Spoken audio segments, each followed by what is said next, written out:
Bonjour à tous et bienvenue sur le podcast d'Atlas. Aujourd'hui, on se retrouve pour l'épisode numéro 4 avec notre talentueux Lucas Bourguignon. Nous allons échanger sur l'écologie de la vie humaine, voir les capacités de l'humain en fonction des contraintes qu'il peut avoir dans son environnement, dans son quotidien. On va aussi échanger sur l'humain, la vision que Lucas peut avoir sur le fonctionnement, les comportements de l'humain. Nous allons aussi échanger sur l'enseignement, à savoir comment mieux transmettre les informations, comment vulgariser les informations pour que tout le monde puisse y avoir accès et enfin réussir à éveiller la curiosité de chacun. Donc un échange assez approfondi avec des croyances, avec des concepts, avec vraiment une vision unique du monde humain dans lequel nous sommes aujourd'hui, notre société. Je vous laisse découvrir ce merveilleux podcast. Merci pour votre écoute. Et Voilà, bon, ça y est. Mathilde Bouillard, 11e édition. Elle est avec moi juste là, tu vois? Elle a Le changé un peu, stagiaire. hein. C'est Non, ça. j'ai suivi les histoires du stagiaire, donc je connais. Ah, ça fait Putain, plaisir. Atlas Studio Coaching, ça devient une entité, Ah bah, c'est sur les suivi, hein. réseaux. Je peux te dire que sur les réseaux, ça parle, hein. Bizarrement, ils parlent pas avec moi, ça, c'est un truc de réseau, ça aussi. On parle toujours Non, aux autres, bah, mais pas à la personne concernée. j'ai j'ai vu que tu étais enregistré, donc je vais pas dire l'histoire, que j'ai eue il y a pas longtemps, mais tu verras que plus les gens sont soi-disant des experts, moins ils s'expriment avec toi et plus ils parlent de toi. C'est assez intéressant. Ouais, bah, c'est peut-être parce que tu commences à avoir, cette chemise et cette veste d'espère aussi. Ouais, exactement, et surtout que c'est de ça qu'on va parler aujourd'hui. J'étais pas du tout, accompagné niveau image, et là, je suis avec quelqu'un qui est plus que solide, et je pense que d'ici quelques temps, enfin, je suis sûr même, il y a de belles choses qui se préparent avec, un petit peu plus de présence, médiatique, on va dire. Donc ça va être chouette. Trop bien, ouais, c'est un peu les photos, le contenu qu'on a pu voir avec ton dernier séminaire en Belgique? Ouais, ouais, bah, du coup, il y avait une journaliste qui s'appelle, enfin, c'est à la base, elle est photographe, mais elle écrit aussi des articles, Stéphanie Madol, et Mmh. photographe, qui était très, très, très réputée dans le CrossFit, qui faisait toutes les grosses compètes, Mmh. qui travaille aussi beaucoup avec l'autisme, et cetera. Donc on avait des conversations très intéressantes sur ça, et puis là, elle assistait au séminaire, et bon, ça a été un petit peu la révélation pour elle, et du coup, beaucoup d'échanges autour de ça, sur la façon de communiquer, et puis, la prise de conscience aussi pour moi que c'est ce que je dois faire, quoi, et que bah, je peux pas toujours me cacher derrière les photos en slip et le contenu plus marrant, qu'il y a beaucoup à partager, et puis être OK pour être, sur le devant de la scène, être OK pour prendre un petit peu les critiques de tous les côtés, parce que quand on fait les choses, entre guillemets «avec le cœur» et comme on pense que c'est bon, il y aura toujours de quoi être critiqué, mais au final, bah, il y a pas si longtemps, c'est un secret pour personne, il y a eu un petit Fablitos Gate où je me suis exprimé sur la Neurospike, et où plein de gens me sont tombés dessus pour des raisons que j'ai trouvées absurdes, et c'est la première fois de ma vie que je me disais: «Ouais, OK, tout le monde me tombe dessus pour un sujet un petit peu ridicule, mais ça me fait rien parce que je sais que ce que je fais, c'est OK avec moi-même». Du coup, je pense que ça a été des petits déclics qui font qu'aujourd'hui, je suis un peu plus prêt à prendre la place que personne ne veut prendre, parce que tout le monde veut être le spécialiste et personne veut rendre ça accessible au grand public, donc c'est ce que je vais essayer de faire. Sauf si peut-être un jour, tu dois, développer tout ça à l'international. Ah ouais, ouais, Là tu c'est là, tu vois, après le podcast, je dois rencontrer Thiago Rocha.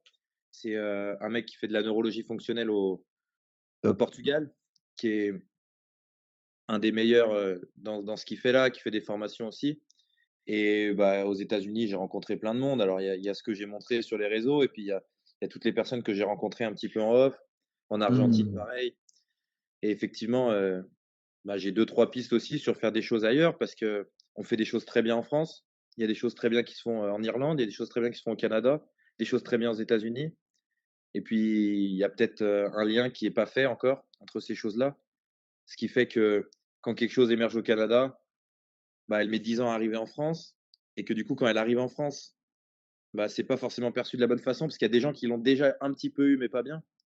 Et Mmh. aujourd'hui, bah, comment on fait passer l'information de partout? Je pense qu'avec internet, avec les réseaux, on peut le faire assez aisément donc ça sera un petit peu l'objectif de vraiment vulgariser ça, Mmh. dans le sens positif parce que pour moi, le travail par exemple d'un Joe Dispenza qui tout le monde tous ceux qui n'ont jamais mis les pieds dans la neuroscience ont au moins vu une citation sur Instagram, lu un bouquin de Joe Dispenza et puis tu as les pros de la neuroscience qui vont dire: «Non, mais Joe Dispenza, c'est un tocard». Mais en fait, il ouvre l'accès à plein de gens sur ces sujets. Après, bah, ils iront voir les spécialistes, en tout cas ceux qui se trouvent spécialistes pour approfondir, quoi. Donc je pense qu'aujourd'hui, vu que l'information est partout, on manque de vraies portes d'entrée, une porte d'entrée où tout le monde peut rentrer et puis après chacun ira dans la pièce qu'il veut, mais il faut d'abord faire rentrer les gens dans la maison. Après, il y en a qui vont aller directement, dans la cuisine, d'autres dans le salon, chacun ira où il veut, mais il faut d'abord faire rentrer les gens dans la maison, de l'amélioration de la vie des gens parce que Mmh.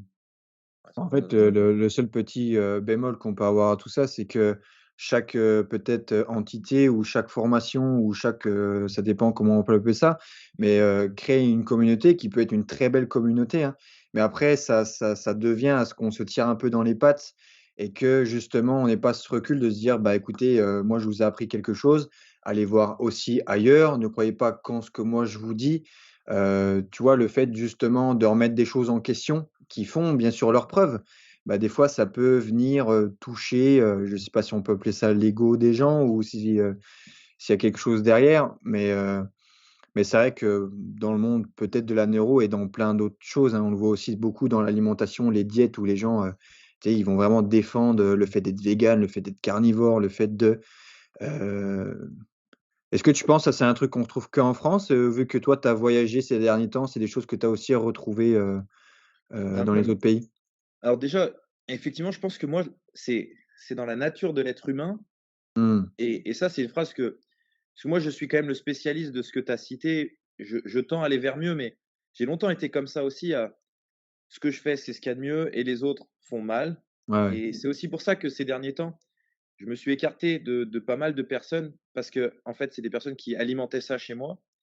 Aujourd'hui, moi, je pense que vraiment, heu, enseigner, c'est donner envie d'apprendre. C'est cette phrase pour moi, elle est parlante et c'est pas donner envie d'apprendre avec soi, c'est donner envie d'apprendre tout le temps. Donc aujourd'hui, c'est vrai qu'il existe des méthodes, il existe des principes et moi, maintenant, c'est un de mes principes. Quand j'arrive dans un endroit et que la méthode existe par le dénigrement d'autres méthodes, Mmh. c'est un problème. Et c'est pareil, donc là, on parle de la neuro, mais c'est pareil pour tout. C'est pareil pour la politique, c'est pareil pour les amitiés, c'est pareil pour tout. Quand quelqu'un existe par la lutte contre autre chose, ça me pose un problème. Donc, effectivement, moi, j'ai fait pas mal de formations et j'étais avec des gens qui m'ont notamment des formateurs et même des gens dans ces groupes-là, comme tu dis, on crée vite des gens qui se confortent dans leurs idées et qui se remettent plus en cause. Et j'ai été le premier pendant de longues années. J'ai fait par exemple le CUS Docteur Brico. Je suis sorti, j'ai dit: «Ah, il faut mettre des semelles et il faut faire les yeux à tout le monde, c'est le meilleur truc du monde». Et tout ce que les autres faisaient à côté, je disais: «C'est nul». Puis après 3 mois après, je me suis dit: «Mais il y a quand même des choses qui me posent problème dans cette méthode, donc Brico, c'est nul». Et puis maintenant, je me dis: «C'est une super méthode». Il y a des gens qui adhèrent, d'autres gens qui y adhèrent pas. Il y a des gens qui travaillent autrement. Il y a des gens qui vont plus adhérer à ça. En fait, si les gens travaillent avec ça, c'est que ça fonctionne et c'est top. Par contre, il y a aussi des méthodes où chacun va adhérer. Moi, je suis plus dans les émotions, je suis plus dans les choses comme ça. Les réflexes archaïques me parlent plus. Par Mmh. contre, est-ce que la neurologie fonctionnelle pure, est-ce que FRC, est-ce que les choses comme ça pour la mobilité sont mauvaises? Non. Ma croyance à moi, et je pense que ça, c'est quelque chose qu'on ne dit pas assez quand on enseigne, commencer par ma croyance à moi, c'est je Mmh. pense que et pas c'est. Ma croyance à moi, c'est que FRC, le mouvement, je viens du monde du sport, hein, j'ai une licence TAPS, et cetera, arrive après l'intégration des réflexes. C'est ma croyance à moi parce que dans ma pratique, c'est ce que j'observe et c'est comme ça que entre guillemets, «je change la vie des gens». Donc moi, je le vois comme ça, je pense qu'il faut essayer de prendre du recul et je suis le premier à filmer mes séminaires, tous ceux que je donne, pour m'écouter parler. Alors c'est pas Mmh. par, mégalomanie, un petit peu, mais pas trop. C'est surtout parce que derrière, je me vois des fois dire: «Ça, c'est mieux que ça» et et j'essaye de tendre vers ne plus le faire. C'est un travail qui est super dur. Après, pour répondre à l'autre question, à l'international, Mmh. moi, j'ai une approche qui est un petit peu différente maintenant, c'est que je ne fais plus des cursus à l'international. Je contacte les personnes et je leur réserve une semaine. C'est-à-dire que je suis allé faire, par exemple, Touch for Health Ouais, j'ai aux vu, ouais. États-Unis. C'est un cursus de 8 jours et mon rythme d'apprentissage n'est pas le même que le rythme d'apprentissage de beaucoup de gens. Donc, en fait, j'ai payé pour être avec 2 professeurs et faire Touch for Health en privé pendant 8 jours. Donc, je peux pas dire si les gens sont ouverts ou pas parce que c'est un contexte qui est ultra différent. Et après, je me présente aussi d'une façon différente. Je ne suis pas concurrent, je ne parle pas leur langue, donc ça, c'était intéressant. L'autre chose dans l'enseignement que je trouve, c'est que j'ai la chance d'être dans des pays où je ne parle pas la langue. Quand je suis allé aux États-Unis, je parlais un petit peu anglais comme, toute bonne personne qui a fait 8 ans d'anglais, à l'école, mais pas plus que ça. Et je devais expliquer mon boulot dans des mots très simples. Je suis allé en Argentine, je devais l'expliquer dans un espagnol que je maîtrisais pas. Là, je suis au Portugal, alors ils parlent un petit peu anglais, mais je dois l'expliquer dans les mots en portugais que je maîtrise pas du tout. Et quand tu es capable d'expliquer un concept, quand tu es capable d'expliquer ton principe, ta méthode à des gens qui parlent pas ta langue, quand tu reviens dans ton pays, tu vois, là, j'ai donné des séminaires en Belgique, en France depuis mon retour, c'est super facile pour moi d'expliquer à quelqu'un qui n'y comprend rien. Pour te donner l'exemple, Stéphanie, qui est là pour prendre les photos, pour, entre guillemets, «écrire l'article», pour gérer mon image, elle a jamais entendu les réflexes archaïques. Là, elle est capable d'en parler à sa famille, à ses proches. Parce qu'en fait, le langage que j'utilise, bah, il va au plus simple. Et ça, Mmh. je trouve aussi que c'est quelque chose que je pense que les gens le font volontairement. Moi, je ne crois pas que ce soit involontaire. On veut tendre à parler difficile pour montrer qu'on sait. Ouais, ouais. Alors, moi, très, très vite à la fac, c'est un secret pour personne, j'ai eu 0,25 en biomécanique, au partiel. Je m'en sortais parce que j'avais 20 sur 20 en ping-pong. Ces trucs comme ça a toujours été compliqué. Physiologie, j'étais pas très fort. Tu vas me parler de lobe pariétal, lobe frontal, je sais ce que c'est maintenant. Oui, bien Par sûr. contre, 98 des personnes avec qui j'interagis n'ont pas à être confrontées à cette, difficulté d'apprentissage qui est, les mots compliqués. Et ça, c'est aussi quelque chose que j'observe dans mes voyages, c'est j'ai toujours adoré communiquer, j'ai toujours été bon communicant et j'ai toujours été un petit peu, tu sais, je pense que tu le sais mieux que tout le monde, vu qu'on a fait des séminaires ensemble. Quand je prends la parole, j'ai tendance à accaparer la parole, c'est ce que je suis en train de faire là d'ailleurs et et et à, entre guillemets, «être insatisfait» quand la personne en face de moi est pas capable de communiquer.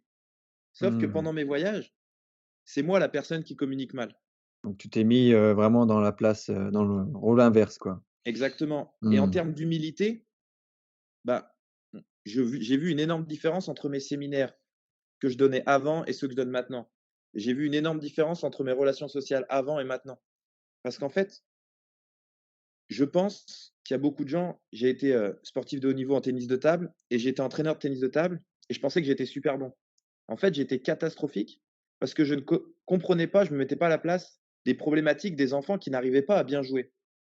Et je pense qu'il y a beaucoup de formateurs aujourd'hui où on a cette difficulté-là, c'est on doit s'adresser à quelqu'un et en fait, on doit rentrer dans l'univers de cette personne. Et Mmh. pour revenir aux guerres un petit peu de la neuro, je pense qu'aujourd'hui, on a une multitude d'informations.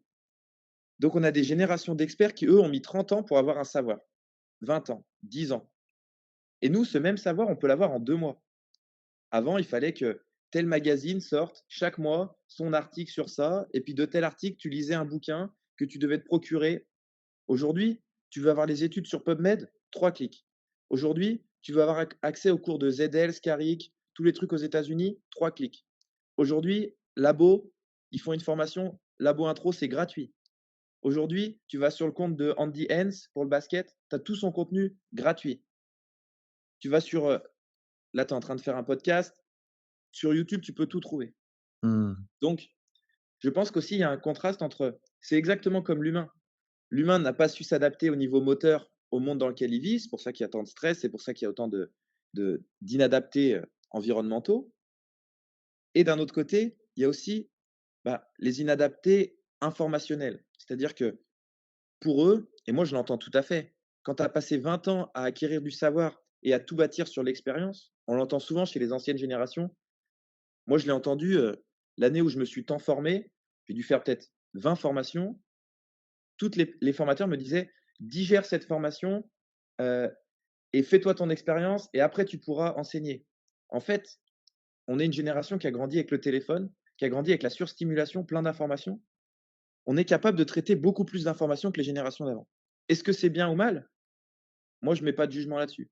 Par contre, on est capable aujourd'hui de recevoir une formation, de la mettre en pratique la semaine d'après, de faire des liens avec une autre formation, ce qui n'était pas possible avant puisqu'il y avait un espèce de délai obligatoire. Donc moi, j'observe et encore une fois avec mes croyances, que les anciennes générations sont un petit peu dérangées par les nouvelles, mais aussi parce que les nouvelles sont dans un contexte que malheureusement les anciennes n'ont pas pu avoir. Mmh. Les anciennes générations, tu étais kiné, tu avais un truc de posturo qui arrivait, c'était 2 ans d'attente.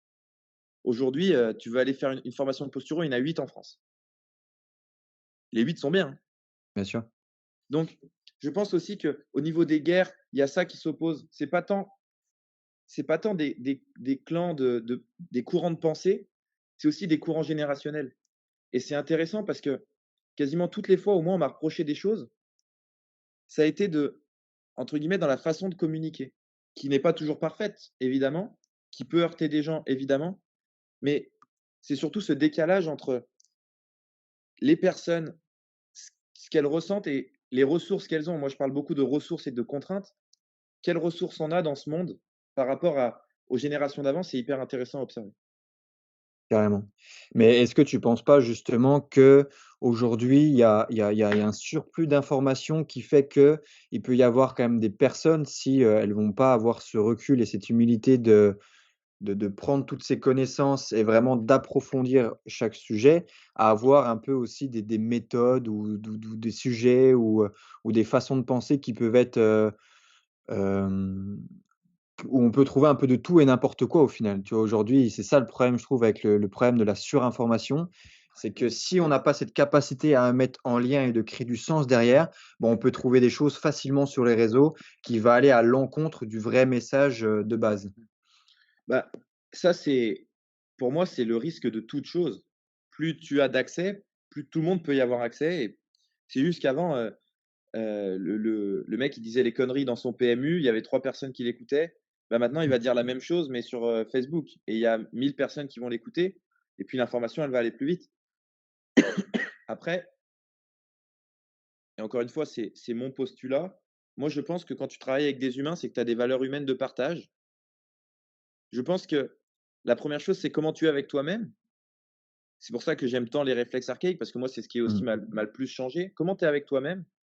Si tu es OK avec toi-même et que tu respectes l'écologie de la personne en face de toi, tu respectes son environnement, il y aura jamais de mauvaise méthode. Tu Moi, peux nous tu peux nous parler un petit peu, du concept d'écologie? Peut-être parce que les personnes, ils vont pas forcément comprendre dans le sens de la vie humaine.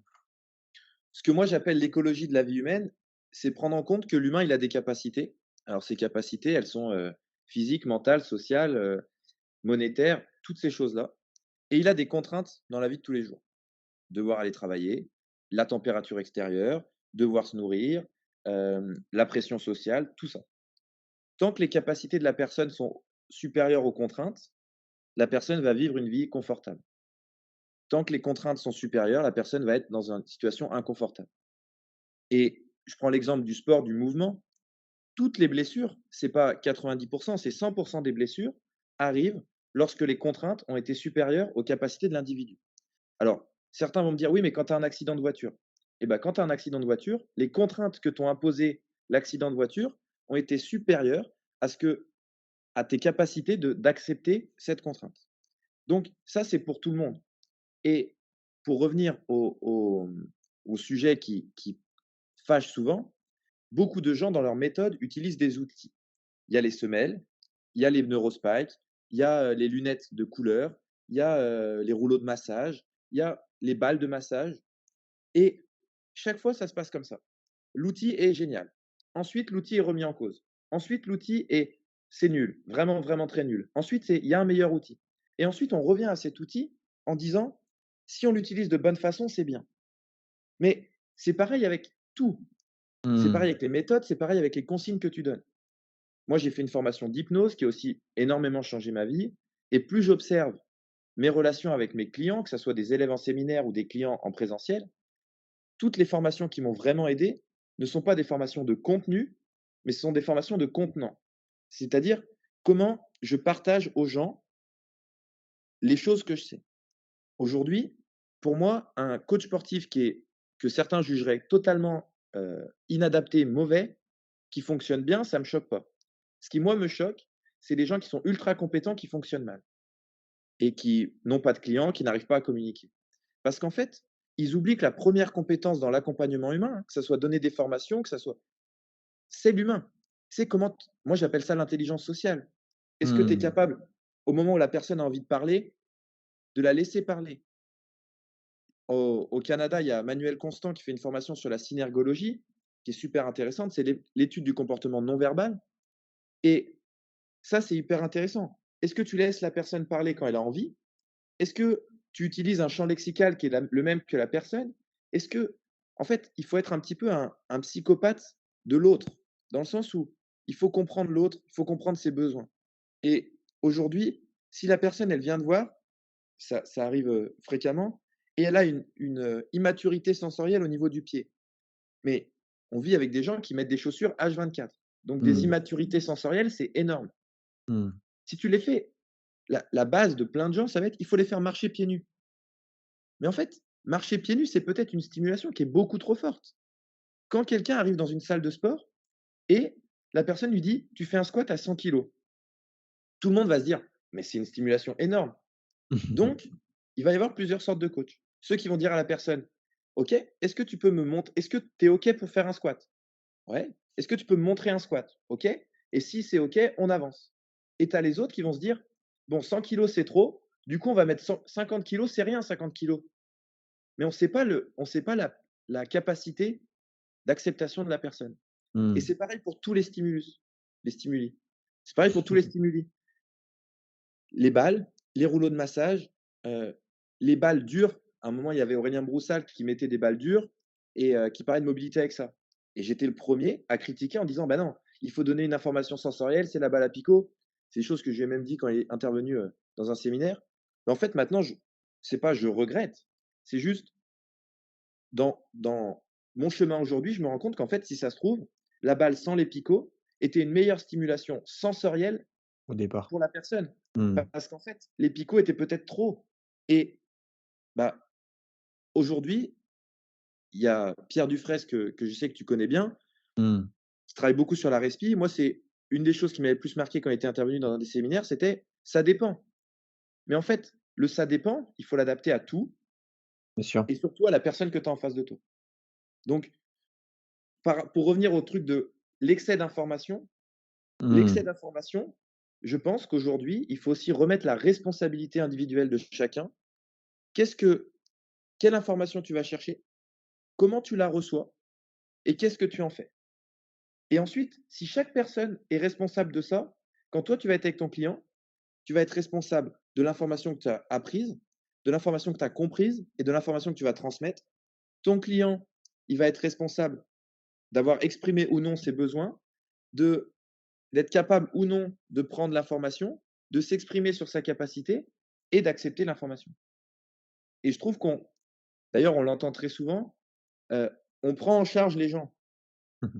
Moi, je lutte, alors je suis fan de littérature, je lis beaucoup, j'adore le pouvoir des mots, mais quand j'entends des gens dire: «Je suis coach sportif», heu, ça me pose problème. Qu'est-ce En fait, ça veut rien dire coach. Coach aujourd'hui en France, si tu demandes à 100 personnes, elles vont te donner 100 définitions différentes.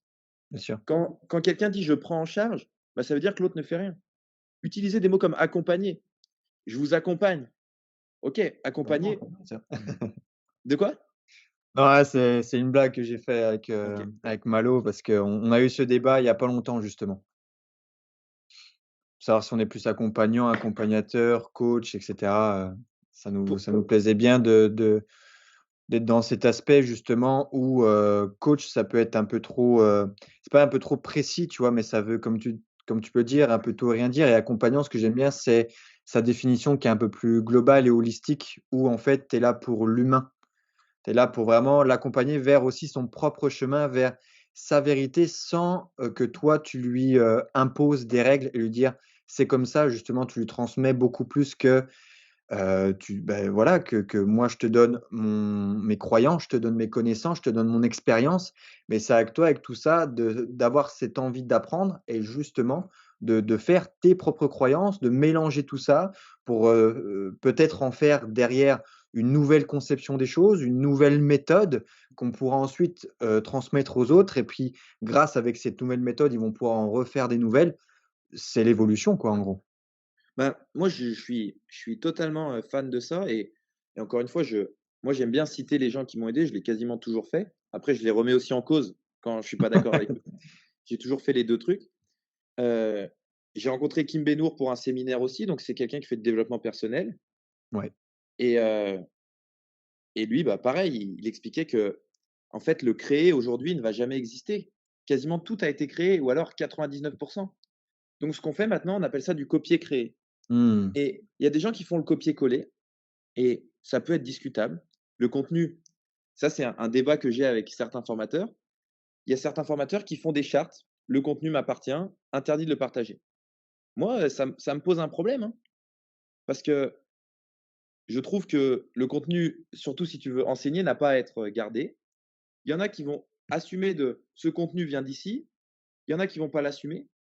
Moi, je trouve que le copier-créer, c'est l'avenir de l'information.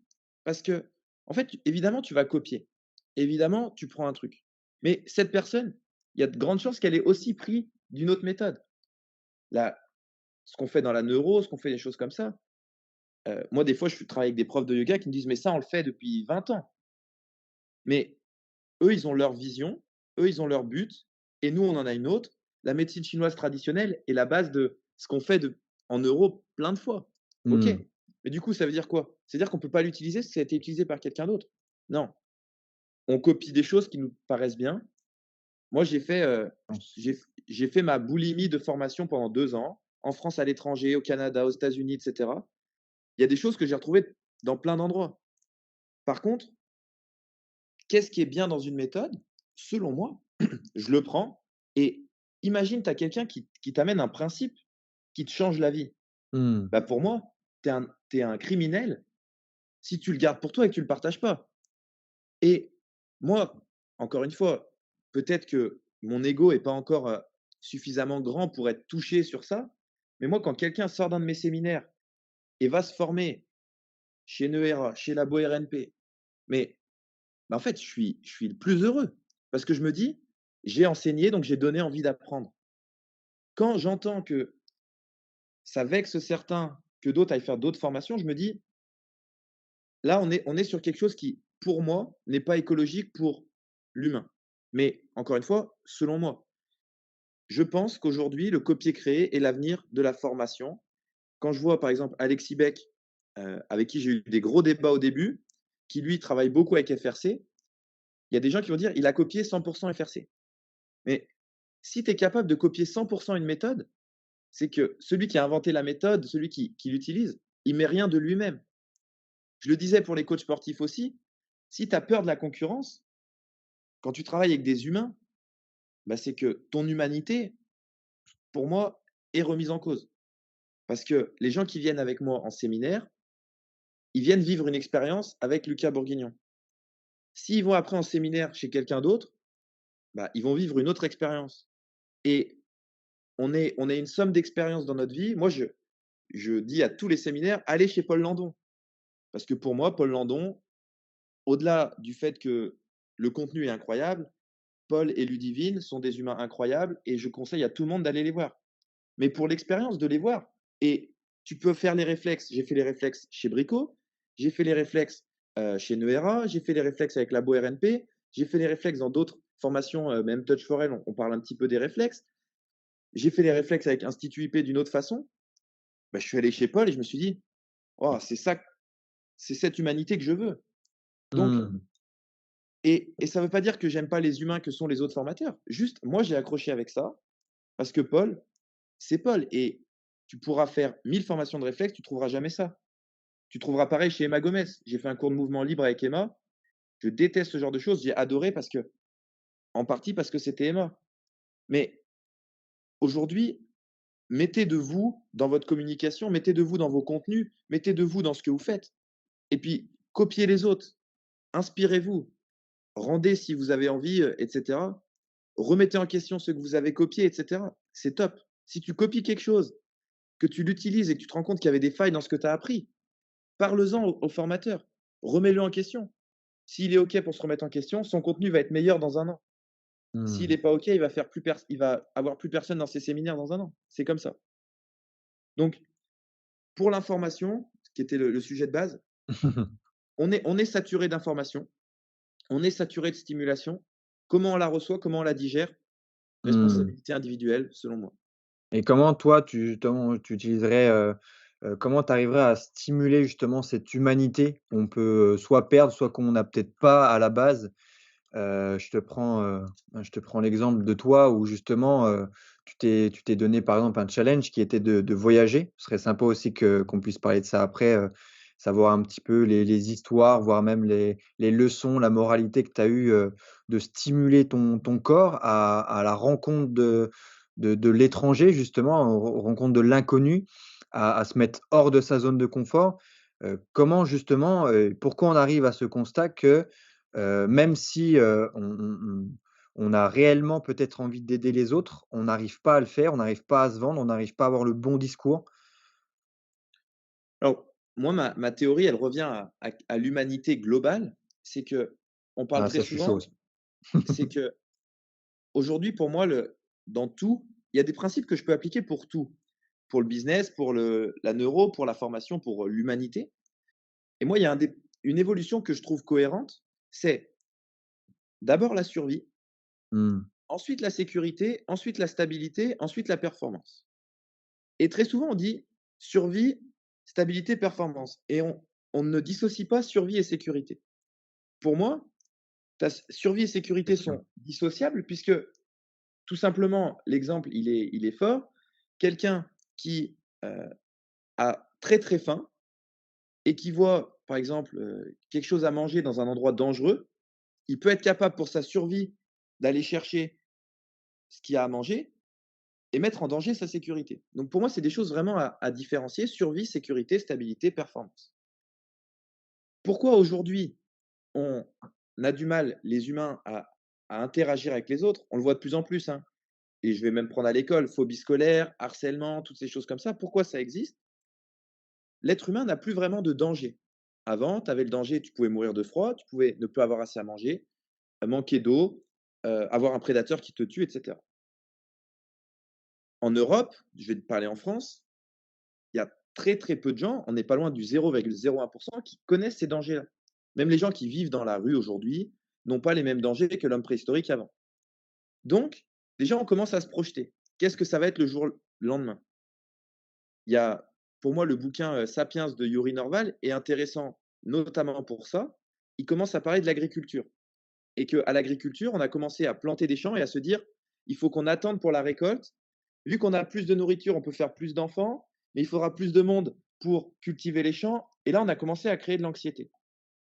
Mais pour revenir à l'humain d'aujourd'hui, on a plus ce danger-là et aujourd'hui, j'observe et encore une fois, base scientifique à creuser, que le seul danger face auquel on est confronté, c'est l'exclusion sociale.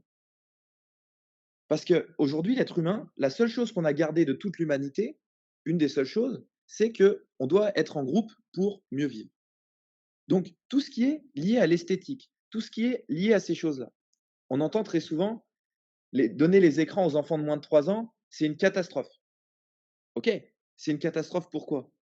Pour qu'ils se développent comme les humains qu'on avait besoin d'être il y a 3 générations. Mais si ça se trouve, le bébé, on ne sait pas. Le bébé à qui on donne des écrans à 3 ans, il sera capable de traiter Mmh. des informations numériques qui vont être un accès d'intégration sociale pour sa génération. Aujourd'hui, on remet en cause les choses d'esthétique. J'avais ce débat avec Victoria Polastri de Human Movement Therapy Mmh sur mh. est-ce que la fonction humaine, c'était par rapport aux dents, est-ce que la fonction humaine d'avoir les dents alignées est plus importante que l'esthétique d'avoir les dents blanches et désalignées, etc. Aujourd'hui, je n'ai pas la réponse, Mais pour moi, l'esthétique répond beaucoup mieux à la survie de l'humain que le fonctionnel. Parce qu'aujourd'hui, si tu es attirant socialement, donc après chacun a ses codes, chacun a ses normes, tu vas exister au sein du groupe. Par contre, aujourd'hui, si tu bouges bien, quel intérêt ça va te donner? À part dans certains groupes, aujourd'hui, tu peux très bien être dysfonctionnel niveau moteur et très bien exister dans la société. Donc, moi, c'est comme ça que je le vois. Pourquoi l'humain, aujourd'hui, a du mal à interagir avec les autres? Parce qu'on est dans une période où l'humain d'hier, avec tout ce qu'il a appris, doit faire face à un nouveau monde qui a évolué beaucoup plus vite que lui a évolué. Donc ça, Mmh. c'est hyper intéressant. On est tout simplement inadaptés. On est les générations éponges et bah, on doit s'adapter. Après, chacun, il y a la morale. Tu sais, c'est toujours pareil. Est-ce qu'on se place au niveau de la morale de la société? Est-ce qu'on se place au niveau de la morale de l'humanité? Ça, c'est des choses qui sont, chacun fait ce qu'il veut, tu vois?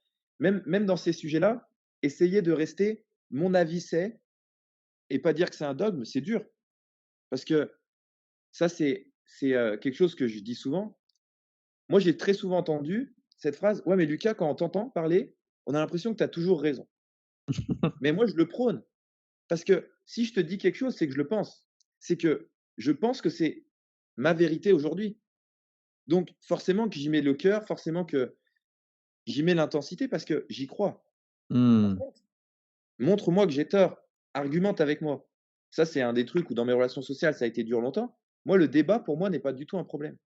C'est presque un truc cool. Je pourrais débattre des heures et utiliser les mots, en plus, c'est quelque chose que j'aime. Mais moi, j'aime les humains qui affirment leurs convictions. Ça ne veut pas dire qu'ils ont toujours raison, tu vois? Tu peux te tromper plein de fois.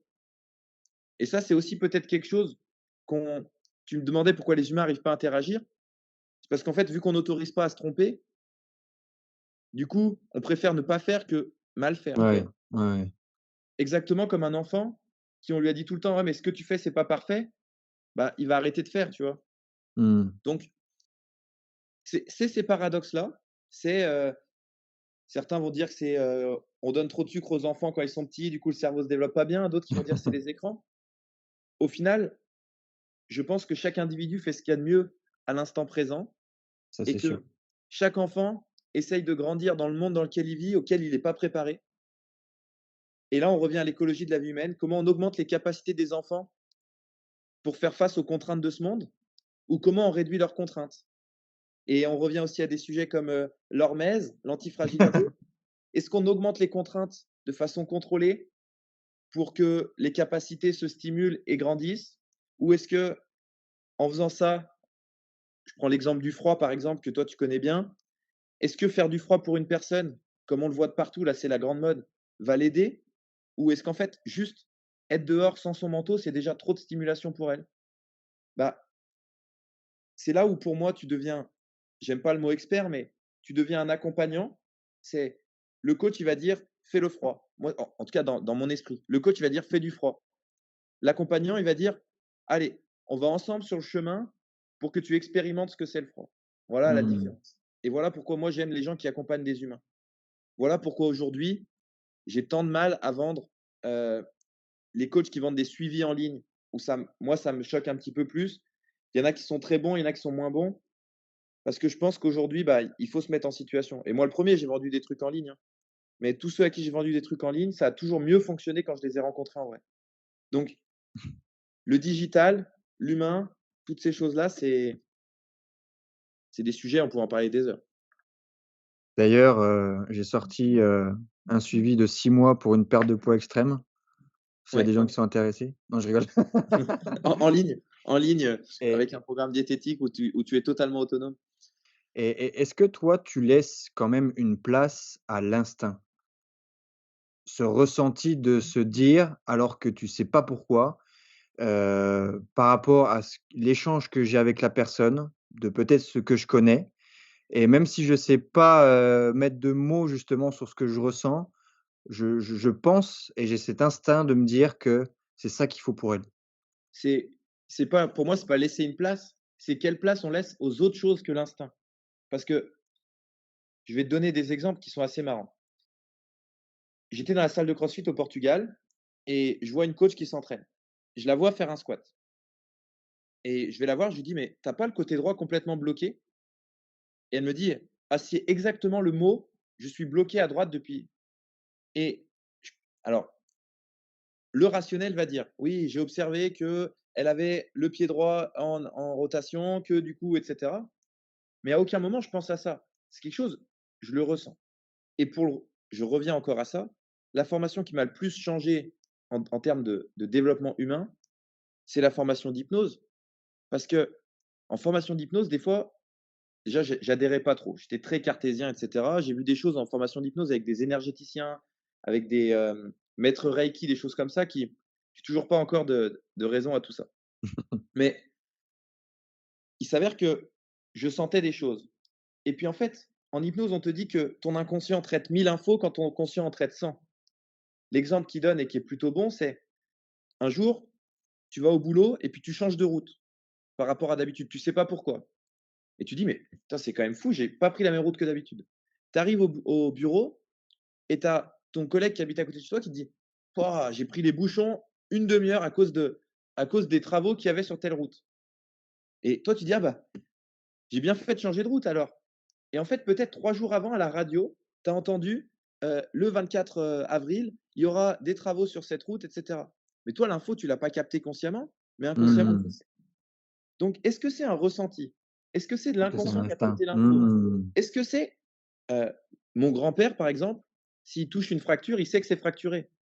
Est-ce que ça a un sens tout ça? Est-ce que c'est une hypersensibilité? Est-ce que c'est un don? Est-ce que il y a 2 mois, tu faisais un 2 ans, tu faisais un podcast avec moi, je te disais: «Ouais, c'est bullshit». Il y a 1 an, je t'aurais dit: «Ouais, c'est l'inconscient qui traite ça».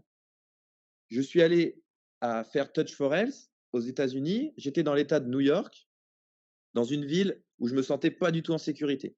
Dans un moment de ma vie où je me sentais pas du tout en sécurité. Un soir, donc on fait 2 jours de formation, donc tout se passe très bien, super ambiance et cetera. Un soir, je vais dans un bar dans la ville à vers là-bas Mmh. et c'était un bar où tu ouvrais un livre, ça ouvrait les portes du bar, tu sais, c'était un bar un peu caché. Le lendemain, je retourne au séminaire et froid. J'avais super froid et cetera et une des formatrices me dit: «Mais Lucas, ça va pas, qu'est-ce qu'il y a?» Et je lui dis: «Bah, j'ai froid, je me sens tout gris, j'ai vraiment l'impression que mes émotions sont grises». C'était vraiment la le ressenti gris et elle me dit: «Est-ce que tu es allé au 5.5?» Je crois que c'était le nom du bar. Et je lui dis: «Mais ouais, mais comment tu sais?» Elle me dit: «Bah, je pense que tu as une entité en toi». Et je lui dis: «Bah, non, arrête avec tes trucs comme ça». Tu un Elle esprit. me fait trois trucs, ce que moi j'appelle chamaniques, tu vois? Trucs de rebouteux. 5 minutes après, une vague de chaleur. Et dans cette histoire, j'ai toujours pas la raison et je t'avoue que j'y crois toujours à moitié. Sauf qu'elle, elle a eu le ressenti sans que je lui ai jamais parlé et à moins qu'elle m'ait espionné la veille, je pense pas qu'elle sache que je suis allé dans le bar et surtout elle a trouvé une solution qu'elle a ressentie par rapport à cette entité. Donc, est-ce que cette personne est ultra sensible? Est-ce que ce qui s'est passé là, c'est un moment mystique? J'en sais rien. Mais je pense que justement les coachs, on devrait développer cet instinct. Le problème, c'est que et ça on en revient à un autre débat, pour Ouais. moi, l'instinct, c'est simplement une super ouverture à l'autre. L'instinct dans les relations. Parce que, tu vois, l'instinct de je vais faire telle ou telle action, c'est vis-à-vis de soi. Mais quand tu as une personne en face de toi et que tu te dis: «Je pense que ça t'est déjà arrivé en coaching, je vais dire ce mot-là et ça va déclencher ça. On va faire cet exercice et ça va déclencher ça». Bah, pour être prêt à recevoir et à recueillir ce dont la personne a besoin, il faut mettre de la distance avec soi-même et être OK pour accueillir. Mmh. Aujourd'hui, j'observe que beaucoup de professionnels de la santé humaine, professionnels de l'accompagnement humain, ne sont pas OK avec eux-mêmes, ont des troubles émotionnels. Moi, le premier conseil que je dis à tous les coachs que je peux avoir en mentorat, on a fait le séminaire avec Benjamin, Mmh. en Belgique et à la fin de mes séminaires, je prends toujours une personne en bilan pour que les élèves fassent un bilan tous. Et là, Benjamin, il avait ramené une personne et la personne nous parle de tentative de suicide, nous parle de que sans Benjamin, elle serait sûrement plus là, et cetera. Des choses très fortes. Bah, je peux t'assurer que sur 15 élèves, il n'y en avait pas beaucoup qui étaient prêts à entendre ça, prêts à recevoir ça. Donc là, on était tous ensemble. Donc le vase, il s'est rempli un peu chez chacun. Mais tu ne peux pas recevoir tout ce que la personne a te donné si tu es pas OK avec toi-même. Donc Si tu veux accompagner des humains, fais-toi accompagner. Va chez l'hypnothérapeute, va chez le psy, va chez le sophrologue, va chez le maître Reiki, peu importe ce vers quoi tu tends. Va chez un coach des coachs, va chez un coach en développement perso, va, va faire de la méditation. Mais prends du temps pour toi. Et c'est là où on revient à l'écologie de la vie humaine. C'est aujourd'hui, tu veux aider des gens. Aujourd'hui, tu veux faire des séminaires, tu veux faire des formations, tu veux faire ça. Comment tu es avec toi-même? Mmh. Moi, pour revenir à pourquoi je suis parti, bah, je suis parti parce que mon environnement global ne me convenait pas. Tu vois, c'était que la grotte de Platon, là, la théorie de la caverne, Mmh. quand ton environnement il te convient, tu sors pas de ton environnement. Faut pas se mentir. Ou alors, il faut que quelqu'un vienne te chercher. Un Mmh. individu qui vient vous voir parce qu'il veut prendre du coaching, parce qu'il veut être accompagné, il va pas bien. Sinon, moi, je connais personne qui va parfaitement bien et qui veut changer les choses. Ça n'existe pas. Bien sûr. Donc, effectivement, pour moi, c'est là où on doit essayer, en tant qu'humain, d'être OK. Moi, les choses qui ont le mieux marché pour moi, c'est la formation d'hypnose, c'est aller voir un psy, c'est, traiter mes réflexes archaïques, parce que les réflexes ont beaucoup d'émotions. Évidemment, traiter ma posture, je fais de la posturo. Moi, quand je vais en formation, je suis mon premier patient. OK, tu me dis que ça va aller mieux, bah, je tente tout. Quand j'ai fait, Emotional Freedom Technique aux États-Unis, tous les protocoles, j'ai testé sur moi et avec sincérité. Et des fois, tu te retrouves à chialer devant des inconnus, bah, c'est OK, tu vois? Parce que Mmh. derrière, quand je vais être avec quelqu'un qui va vraiment aller mal, je serai OK. Donc super super important, je pense, quand tu accompagnes des humains, d'être accompagné. Ouais, bien sûr, hein, ça me parle beaucoup tout ce que tu es en train de dire. Surtout, bah, c'est une approche que je peux avoir, moi aussi beaucoup dans les coachings. Je laisse beaucoup de part, à l'instinct et à pas préparer aussi tout ce que je vais mettre en place pour accueillir la personne, comment elle est à l'état actuel. Mais le plus difficile aussi derrière tout ça, même si, comme tu dis, l'impact des mots, joue beaucoup, la façon dont tu vas l'amener, et puis, vraiment se calquer et puis, rentrer en contact avec, la sensibilité de l'autre et changer son langage aussi par rapport à ça, c'est aussi, à à à réellement impacter la personne que tu as en face de toi, avec tes mots, avec ta sensibilité et qu'elle arrive à se détacher quand même un petit peu du monde, moderne, du monde dans lequel justement où, bah, toi tu vas la chercher dans cette grotte pour lui dire: «Mais tu sais, il y a peut-être un monde meilleur derrière cette grotte», même si tu penses certainement aujourd'hui ou tu essaies de te persuader que, tu es très bien dans ta grotte, mais au final, tu te rends pas compte peut-être qu'il y a un loup qui dort, au fond de la grotte ou un ours et que, je sais pas moi, dans 10 minutes, il va se réveiller, mais tu le vois même pas, tu vois? Et et je trouve c'est que, on peut avoir tendance à avoir un monde qui est de plus en plus déconnecté justement avec ses sens où, les personnes un peu les plus sensibles et qui vont chercher le plus de développement personnel et social vont essayer d'amener aux autres. Mais c'est compliqué, de devoir aussi derrière aller chercher des gens qui, pour justement leur survie, pour avoir ce côté social, il faut qu'ils soient sur les réseaux, il faut qu'ils soient sur leur téléphone, il faut qu'ils fassent des choses entre guillemets «hors de nature». Parce que comme tu l'as dit, si ça se trouve un jour, le fait d'être, heu, de vivre comme ça, qui aujourd'hui nous montre que c'est pas forcément bon, et ben c'est ce qui va nous permettre de pouvoir survivre dans le futur. Bah, Donc qu'est-ce qui est bon, tu vois? Au final, tu te dis, «Est-ce qu'il faut vraiment que je montre aux gens qu'il faut qu'ils prennent soin d'eux pour que peut-être qu'un jour tout le monde puisse comprendre et qu'on retrouve une réelle harmonie?» Ou derrière on laisse les gens s'auto-saboter parce que c'est comme ça qu'on arrivera à survivre socialement? sur ça, moi, il y a une phrase qui est évidemment très dure à mettre en place, mais qui résume tout, c'est: «L'être humain s'est développé par sa curiosité». Et aujourd'hui, je trouve que les humains qui vont pas bien, encore une fois, c'est pas un jugement, mais c'est une perception. Les humains qui vont pas bien sont des humains qui ne sont pas curieux. La résignation. Exactement. Ils arrêtent de vouloir creuser. Et moi, à titre personnel, tu me demandais pour le voyage, tu vois? On va y répondre petit à petit. Il y a plein de raisons qui m'ont poussé à sortir de ma grotte et d'aller en voyage.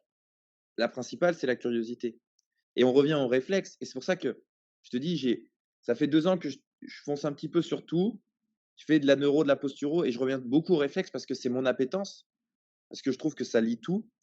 Un des premiers réflexes du bébé, c'est le réflexe de Pavlov, le réflexe de curiosité. Il y a Mmh. un son à droite, le bébé tourne la tête à droite. Il y a un son, il y a il sent qu'on le touche le bras, il va regarder. Tu vois? Ça, il y a des gens, aujourd'hui, vu qu'ils ont trop de stimulation tout le temps, je pense dans les villes et cetera, ils ne font plus attention à chaque stimulation. Moi, le premier, je passais 9 heures par jour sur mon téléphone en 2022. Mon objectif maintenant, c'est d'être moins de 4 heures. Déjà 4 heures, c'est énorme, hein. Bah, c'est pas si facile. Et le téléphone, c'est une stimulation de partout. Il y a du son, il y a de la lumière, il y a tout ça. Je commence ma journée le matin, j'ai pas le droit de toucher mon téléphone avant d'avoir pris mon petit déjeuner. Et bah, tu vois, ça peut être comme ça que tu vas redonner de la curiosité aux gens. Ça Mmh. peut être la patience, ça peut être, leur donner les capacités d'être curieux. J'avais fait un post il y a quelque temps sur: «Il y a pas de feignants, il y a que des gens trop bons en survie». Mais ton adolescent qui reste sur son canapé, mais en fait, tout simplement, c'est peut-être plus écologique parce qu'à chaque fois qu'il fait preuve de curiosité, c'est trop de contraintes par rapport à ses capacités. C'est pas écologique pour sa vie humaine. Donc, comment tu vas aider cet enfant-là? Eh ben, c'est d'abord en lui donnant à manger. Tu peux pas demander à quelqu'un de faire des efforts sans le nourrir. Tu peux pas demander à quelqu'un de faire des efforts si ces efforts ne lui apportent pas quelque chose. Ça, moi, je le voyais dans les associations sportives. Un enfant qui ne progresse pas, donc un enfant qui ne découvre rien de nouveau, parce qu'en fait, progresser, c'est tout simplement de découvrir de nouvelles choses. Un enfant qui ne progresse pas, il arrête le sport à la fin de l'année, il va dans un autre sport. Et chaque année, il va dans un nouveau sport. Alors, tu as des parents qui vont dire: «Il est nul mon gamin, il arrête chaque année le sport». En fait, il est juste en train de stimuler sa curiosité comme il peut. Donc, Mmh. comment faire avancer les gens? Donc après, c'est ce chemin-là. Pour moi, c'est leur donner les capacités d'exprimer leur curiosité. Et après, c'est leur curiosité sur leur chemin. Il y en a, ça va être la musique, d'autres le dessin, d'autres le sport, d'autres les jeux vidéo. Les jeux vidéo peuvent être une stimulation qui n'est pas mauvaise. Ça peut être la cuisine, ça peut tout simplement être, exprimer explorer, être curieux de sa sexualité, être curieux, de soi-même. Il y en a qui vont aller à la méditation, il y en a qui vont faire le froid. Moi, à titre personnel, j'ai fait 3 mois de c'est pas la méthode Wim Hof, mais entre guillemets des choses qui ressemblent. D'un point de vue physique, j'ai pas trouvé un intérêt énorme. Par contre, j'ai Mmh. adoré le cheminement de découvrir comment mon corps réagissait et cetera. C'était un rapport à moi. OK, bah, ça me rend curieux. Maintenant, tu me remettras plus dans un truc de froid parce que c'est beaucoup de contraintes pour moi. Mais encore une fois, à titre personnel. Et aujourd'hui, j'ai encore eu le cas il y a pas longtemps d'un coach qui me disait: «J'ai fait une séance avec quelqu'un et je crois qu'elle a pas adhéré, c'était pas adapté à elle». OK, combien de temps a pris le questionnement au début de la séance? Pourquoi es-tu là? Que veux-tu? À quoi tu aspires? Et Mmh. aujourd'hui, est-ce qu'on demande aux gens, tu vois, par exemple, évidemment, si tu vas chez le médecin et que le médecin, il te dit: «Pourquoi êtes-vous là?» «Parce que je suis malade». C'est: «Pourquoi êtes-vous là?» Au début, vous allez lui dire. Sauf que nous, quand on est, entre guillemets, «coach accompagnant», on a des idées préconçues, on se dit: «Si les personnes sont là, c'est pour telle raison» et on pense à la place des gens. OK, qu'est-ce que tu viens chercher avec moi? Bah, avec toi, Victor, il y en a, ils vont te dire: «Bah, moi, je cherche un endroit où m'entraîner en extérieur et je trouve pas d'endroit». Toi, tu vas te dire: «Mais attends, c'est con parce que je pensais que tu venais pour moi, mais en fait, tu viens pour mon jardin potager». Mais pour la personne, c'est OK. Ou alors, heu, moi, ça m'est arrivé, je viens parce que mon mari me dit que je suis trop grosse. OK. C'est pas pareil que je viens parce que je veux perdre du poids, tu vois? Ouais, bien sûr, c'est Donc, différent. c'est là où on doit rentrer dans l'univers des gens, accepter que leur univers, il est écologique à ce moment-là. Ils font ce qu'il y a de mieux et puis peut-être leur donner des ressources pour que ça soit encore mieux. Moi, j'aime bien dire ça aux gens quand je les ai pour les réflexes. Si ça se trouve, on va trouver 10 réflexes qui n'interagissent pas avec l'environnement de la bonne manière, comme l'humain utopique devrait, en tout cas l'humain d'hier. Mmh. Mais c'est cool parce qu'aujourd'hui, tu vis ta vie du mieux que tu peux et tu vas avoir des ressources en plus. Et c'est exactement comme si tu es à table et que tu as très faim, et ben, la personne, peut-être, elle a qu'un plat. Et toi, tu vas lui mettre plein de plats et tu vas lui dire: «Choisis ce qui te va le mieux». Pour moi, c'est ça qu'on doit faire aux gens. C'est leur donner plus de nourriture pour qu'ils aient envie de se nourrir Et après, tu n'enlèveras jamais ton éthique à toi. Tu vas toujours un petit peu orienter les gens dans une direction que tu trouves bonne. C'est normal. Mais ça a été fait à tout moment de l'humanité. À Rome, le critère sociétal, c'était d'être comme ça, comme ça. En Grèce aussi, à la préhistoire aussi. Il faut aussi accepter que on est une espèce sociale et que tu vas impacter les autres vont t'impacter et que c'est bien. Enfin, c'est ni bien, c'est OK, quoi. Est-ce que tu penses pas quand même que l'espèce humaine, elle abuse quand même des bonnes, tout comme des mauvaises choses?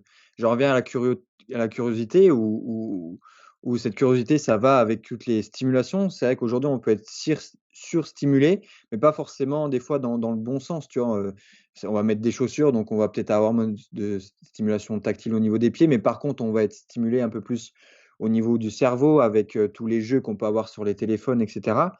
Et aussi avec cette société où on a maintenant, tout de suite, tout à portée de main, où justement on n'a plus ce goût de l'effort pour aller, pour vraiment aller chercher les choses, pour pouvoir comprendre les choses.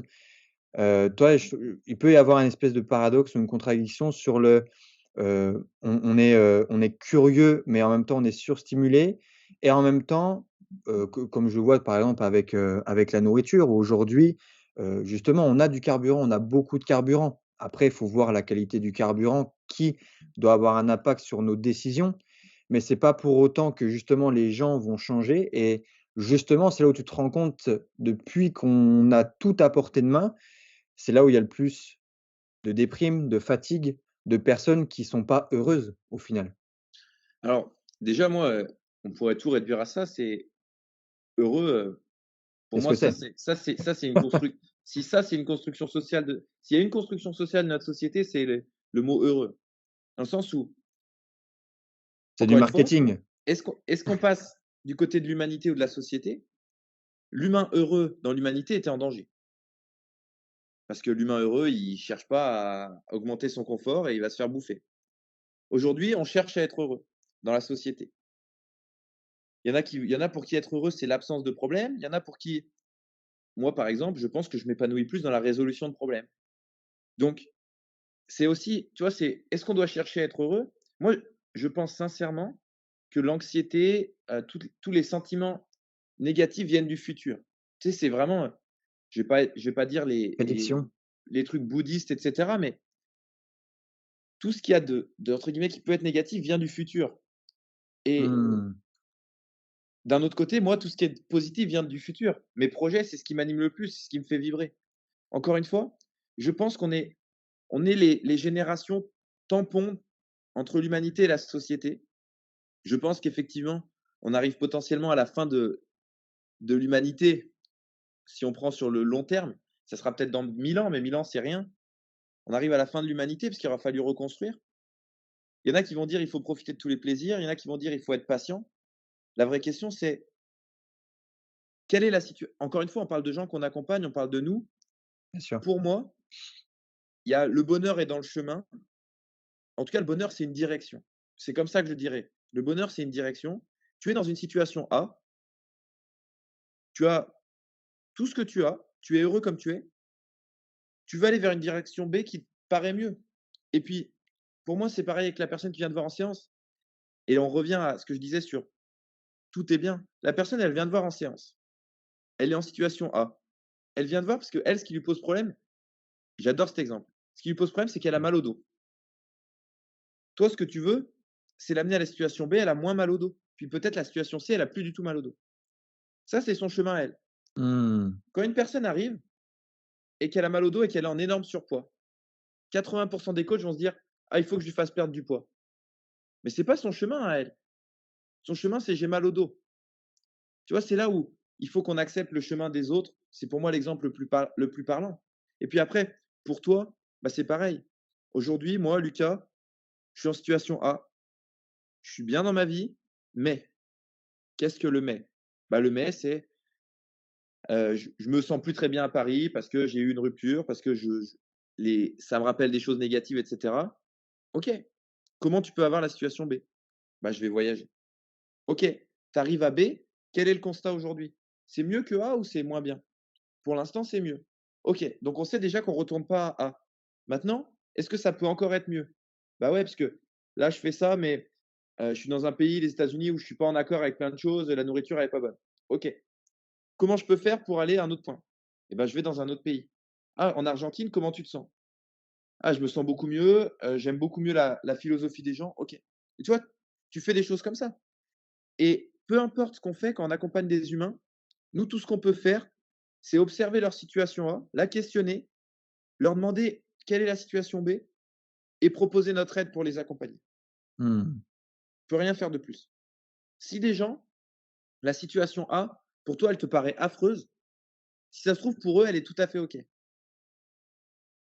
Je vais te donner un autre exemple qui, pour moi, était assez parlant. Mon premier travail, j'étais aux espaces verts de la mairie de Saint-Jean-de-Bournay. Donc, petit village, Au etc. top. Moi, mon but absolu, c'était de quitter Saint-Jean-de-Bournay parce que je trouvais que tout était très fermé, que les gens qui grandissaient à Saint-Jean, ils restaient à Saint-Jean, etc. Mmh. Je suis aux espaces verts et un jour, on est en train de refaire un bassin et il y a une entreprise de paysagerie qui est là. Autrement dit, on est 14 pour refaire un bassin. Déjà, dans l'entreprise de paysagerie, ils sont 8, il y en a que 3 qui travaillent. Mais alors, dans les employés de la mairie, je peux dire qu'on était zéro à travailler. Et donc là, on commence à discuter. Et là, je suis avec quelqu'un avec qui j'avais fait du rugby quand j'étais petit et qui me demande: «Qu'est-ce que tu veux faire plus tard comme boulot?» Moi, je lui dis: «Bah, voilà, j'hésite entre coach sportif, professeur, de PS et cetera», à ce moment-là. Et il me regarde d'un ton un peu condescendant, il me dit: «Ouais, ouais, c'est pas mal». Et je dis: «Et toi, tu veux faire quoi?» Et moi, dans mon référentiel, je m'attends à ce qu'ils me disent astronaute, médecin, vu comment il m'a chié dessus pour prof. Et là, il m'a dit: «Ah mais moi, c'est bon, j'ai réussi. J'ai eu mon stage aux espaces verts de la mairie, je vais être apprenti, je vais travailler ici». Mmh. Et sur le moment, lui a complètement jugé ma situation, moi, j'ai complètement jugé la sienne, sans se rendre compte que pour chacun de nous 2, c'était des bonnes situations, tu vois? Ouais, bien sûr. Donc le monologue de Édouard Baer, je pense pas qu'il y ait de bonne Ah, ou de c'est mauvaise pas une mauvaise situation. situation. Si s'il a tant fonctionné, c'est qu'au fond, tu C'est sais, vrai. derrière tous les grands discours qui restent, il y a un fond. En fait, quelle est la situation de la personne et comment elle la vit? Quand la personne, elle vient te voir et que les mots qu'elle utilise, c'est: «Je peux plus supporter, j'en ai marre, j'ai envie d'arrêter» et cetera, tu as des infos. Par contre, quand la personne, elle te dit: «Ouais, j'aimerais bien que, c'est vrai, avoir un petit peu moins», c'est là où les mots, ils ont un sens. Et Mmh. c'est là où, et c'est un autre débat, pour moi, à l'école, on doit donner accès au langage. Pour moi, l'handicap, il y aura 3 vrais handicaps sociaux dans l'avenir. Ça sera l'esthétisme qui va vraiment différencier les gens. On vit dans un monde d'images et gérer son image va être de plus en plus important. Moi, le premier, quand je m'adresse à Stéphanie pour changer mon image, je vois exactement les résultats en 2 semaines. Donc l'image des gens. Ouais, ouais, bien sûr. Ensuite, il y aura le langage et le langage, c'est pas que les mots, hein. C'est comment on parle corporellement, comment on interagit. Encore une fois, quand je suis à l'étranger, il y a plein de moments où mes mots ne sont pas les bons, mais mon langage corporel le fait. Et puis après, il y aura les émotions. Pour moi, dans un monde où la technologie va se développer, les émotions vont être ce qui va différencier les gens. Parce qu'on aura tous accès à une technologie. Et l'émotion va vraiment être ce qui. Tu vois, on va pouvoir aller dans la réalité virtuelle, on va pouvoir aller faire d'autres choses. Il va falloir un peu plus de temps pour que les émotions soient virtuelles. Donc pour moi, dans un avenir proche, ça va être l'esthétisme, l'image, le langage et la façon de communiquer et les émotions. Et aujourd'hui, quand je vois les grands experts, par exemple, qui sont remis en question, qui prennent mal certaines choses, très souvent, ces 3 choses-là ne sont pas gérées. Les émotions, l'image et la façon de communiquer. Donc, dans tous les sujets, à l'école, le prof, hem, la police, tu vois, par exemple, on a une grosse problème d'image de la police en France, par exemple. Mmh. Heu, tout ce qui va être image, l'image, c'est pas simplement est-ce que tu es beau ou pas, c'est est-ce que tu es sympathique? Qu'est-ce que tu dégages? Pour moi, je pense que l'avenir du entre guillemets «des classes sociales» va plus passer par ça que par, l'argent, par les choses comme ça. Aujourd'hui, quand tu es capable d'avoir une bonne image, de bien communiquer et de gérer tes émotions, tu as quasiment accès à tout dans le monde. Et est-ce que tu penses que, pour revenir sur cette image, c'est quelque chose qui va être, universel? Parce que justement, plus, on tend à communiquer à l'international, plus on peut se faire un humain idéal, comme quoi justement les critères de beauté, d'esthétisme ou voire même d'autres critères que tout ça, ça peut être cet humain-là? Parce qu'avant, on n'avait pas justement, accès à ces informations-là, à ces images-là où, bah, pour telle tribu, le fait d'être beau, le fait d'être grand, le fait d'avoir du pouvoir, c'était, d'être comme ça et tu allais, autre part, c'était d'être comme ça. Est-ce que tu penses qu'on arrive quand même vers un monde qui va, se rendre de plus en plus universel et qui va tendre et qui va créer du coup des changements en fonction des nationalités de chacun et de chacune, vers un seul homme et humain idéal?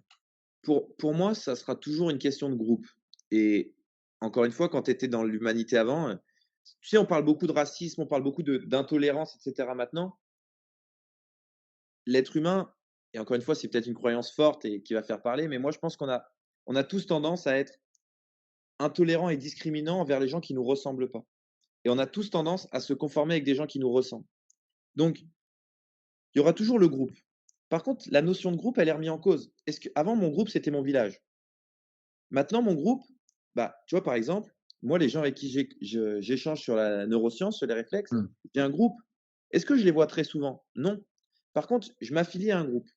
Et dans ce groupe-là, bah, moi, j'ai le rôle du un peu casse-couille qui remet les choses en cause.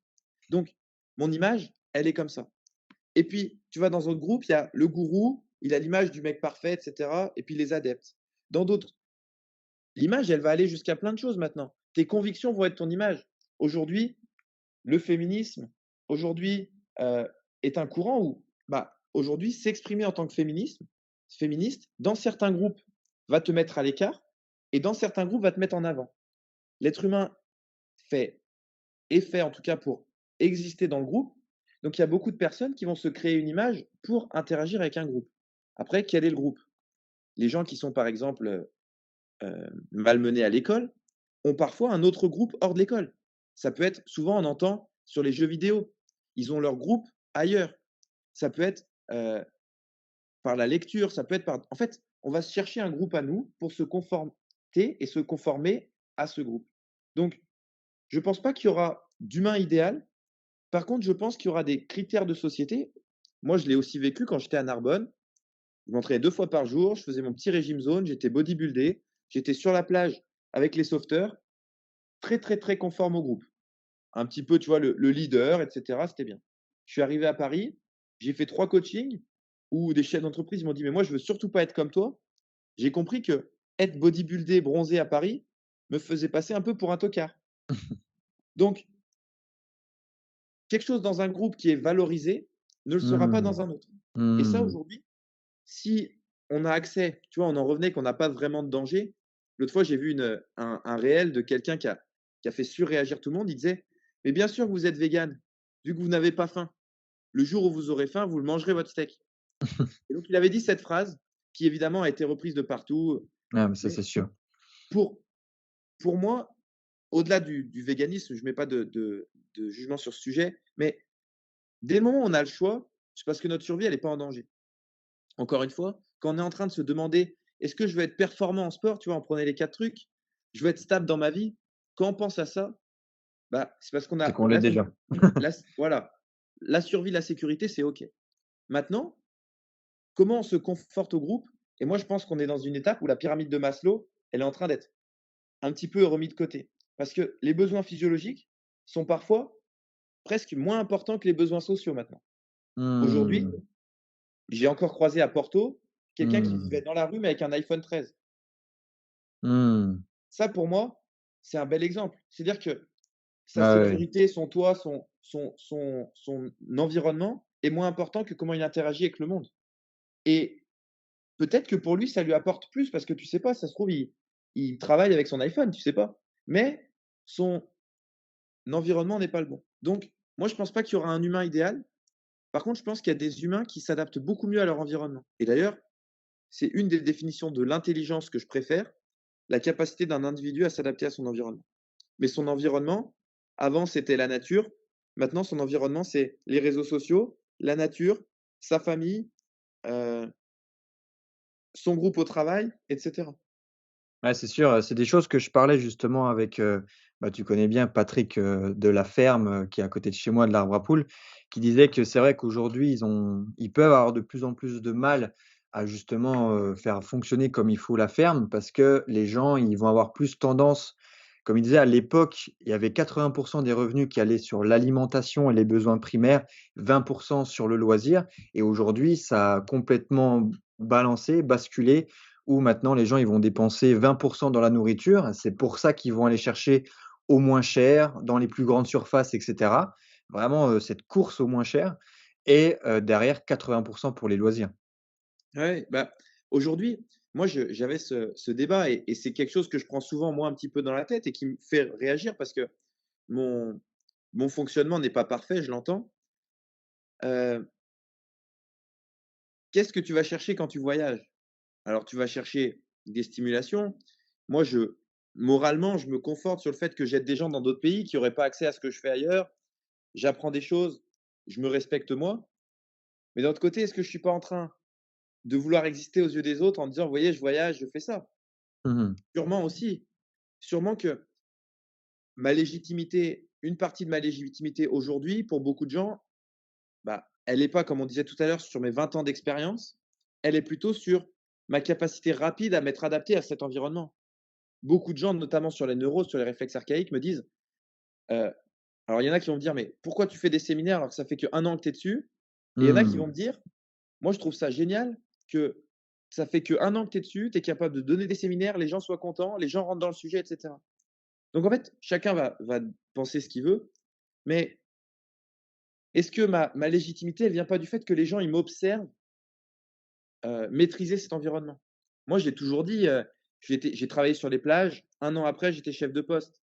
J'ai travaillé à Decathlon, je m'occupais des têtes de gondole. Au bout de 6 mois, les chaussettes Artengo, c'était les plus vendues dans le monde. Enfin, tu vois? J'ai peu importe dans quel système tu me mets par exemple, en Argentine, je vais parler, l'argentin en 2 mois. Parce que pour moi, maîtriser ça et après, bah, comment tu le montres aux autres? Comment moi je suis quand même l'exemple de celui qui voyage, qui consomme et cetera. Je fais attention à ce que je mange, je fais attention à comment je bouge, donc on va dire que j'ai un respect de mes besoins primaires, mais il m'a fallu 2023 pour que quand je me lève le matin, ma première chose à faire, c'est aller boire un verre d'eau au déjeuner et pas être sur mon téléphone. Donc, tu Mmh. vois, c'est intéressant de se dire: «Bah, ouais, on dit qu'on res» moi je connais plein de gens qui me disent: «Moi, je respecte à fond mes besoins primaires». OK, donc ça doit être ta priorité absolue. Ah ouais, c'est ma priorité absolue. Quelle est la première chose que tu fais le matin? Je suis sur mon téléphone. À quel besoin primaire tu réponds? Si ce n'est le besoin social, le besoin d'être au courant de ce qui se passe. Donc, on est tous un petit peu là-dessus et je pense que c'est là où c'est un mot qu'on n'a pas encore dit depuis le début, mais qui est important, c'est observer avec bienveillance. En fait, la personne, c'est pas une mauvaise personne parce qu'elle prend son téléphone le matin. La personne dans le métro, j'entends très souvent: «Ah les Parisiens, c'est tous des cons» et moi, déjà quand tout le monde est contre quelqu'un, en général, je vais être pour cette personne. Et moi déjà Paris, c'est la ville qui m'a fait le plus évoluer, mais effectivement, les gens sont dans le métro, sont sur leur téléphone. Mais peut-être parce que c'est une interaction qu'ils préfèrent par rapport à parler à d'autres gens, raconter leur vie qu'ils trouvent pas forcément spéciale et ils vont s'échapper là-dedans. Donc, accepter avec bienveillance que l'individu fait ce qu'il y a de mieux, peut-être lui proposer, c'est pas lui donner, c'est lui Mmh. proposer ton aide par des ressources, mais accepter que, bah, en fait, on est tous des humains inadaptés au monde dans lequel on vit, tous. Que ça soit dans les tribus où les forêts sont en train d'être détruites et ils sont inadaptés parce que une mort certaine les attend et ils peuvent rien y faire. Pour une espèce, il y a rien de plus inadapté que ça. Ne pas maîtriser son évolution. Donc eux vont disparaître. Et nous, on est inadaptés parce qu'on vit dans un monde où on est capable de survivre, mais en se détruisant un petit peu plus. Donc tout le monde est inadapté. Comment on fait en sorte qu'on vive mieux l'inadaptation? C'est peut-être ça la clé de nos boulots. Et pour toi, est-ce qu'il y a une part de génétique et d'inné dans cette capacité justement à réussir à s'adapter à son environnement? Je pense qu'il y en a forcément. Quelle est la place? Moi, j'aime bien l'épigénétique. Mmh. Moi, je crois fortement à ça. On parlait à un moment, tu sais, en France de fait que l'ascenseur social et on disait: «Regardez maintenant dans les grandes écoles, ils prennent autant de gens des universités, des lycées, privés que des lycées publics et cetera». Sauf que ça, c'est bien dans la globalité. Mais quand les concours sont sur l'analyse d'Émile Zola et que tu as les aristocrates et la bourgeoisie parisienne qui ont tous grandi avec des bouquins d'Émile Zola dans leur bibliothèque et que tu as ceux qui ont vécu plus dans les banlieues qui n'ont pas de bibliothèque. Tu vois, déjà, on est là-dedans. Donc, est-ce que avoir vu ça quand tu étais petit t'a aidé? Ensuite, on revient au réflexe archaïque. Est-ce que si tes parents n'ont pas développé leurs réflexes, aujourd'hui, c'est notre génération. Si les parents sont mal stimulés au niveau des pieds, ils vont mettre des chaussettes, des chaussures toute la journée. L'enfant qui est curieux, il va observer et il va voir que ça fonctionne. Donc, qu'est-ce qu'il va faire? Chaussettes, chaussures. Donc, il va reproduire ça. Tout comme ça pourrait être dans le ventre de la maman, il y a plein de réflexes qui se développent dans le ventre de la maman. Donc ça, on pourrait dire que c'est génétique. Ou est-ce que l'épigénétique, elle commence dans le ventre de la maman? Ça, c'est encore des débats. Donc, Lise Bourbeau va parler des blessures émotionnelles, qu'un enfant naît sur cette planète pour régler les blessures émotionnelles de ses parents. Mmh. La génétique, ce qui est sûr, c'est qu'il y a des différences entre quelqu'un qui naît ici et quelqu'un qui naît là. Mais il y a aussi des différences entre quelqu'un qui naît ici et quelqu'un qui naît ici dans 2 ans. Donc forcément, la génétique impacte. Après, moi, dans ma famille, je l'observe, personne n'a grandi de la même façon. Et moi, j'ai pas une famille d'entrepreneurs, j'ai pas une famille de gens très curieux, au final, ou alors curieux d'une certaine façon, curieux d'une façon, très scolaire, et cetera. Du côté de mon père, c'est un petit peu différent. Et puis moi, je suis éclaté dans tout ça. Pourtant, la génétique, elle est proche. Pourquoi Mmh. moi, j'ai pris cette voie si différente? Bah, je pense qu'il y a beaucoup d'épigénétique et il y a beaucoup d'interactions sociales en étant petit. L'interaction sociale, le manque d'interaction sociale, les dangers que tu ressens quand tu es petit, parce que on est tous, il y a Romain Cacciavedda qui disait, je crois, si je dis pas de bêtises, je vais le citer, nous sommes le résultat de nos blessures passées. Mais ça, c'était parce que lui, il est préparateur physique. Mais je crois que nous sommes aussi le résultat de nos dangers passés. Nous sommes aussi le résultat de nos traumatismes passés, on le sait tous, et nous sommes le résultat de nos émotions passées. Moi, j'ai passé ma jeunesse à pas trop parler et à observer les autres, pardon, parce que j'avais peur de quand je parlais que ça allait créer des problèmes. Donc c'est pour ça que c'est devenu si important pour moi le juste mot, parce que je ne voulais surtout pas mettre le mot de travers.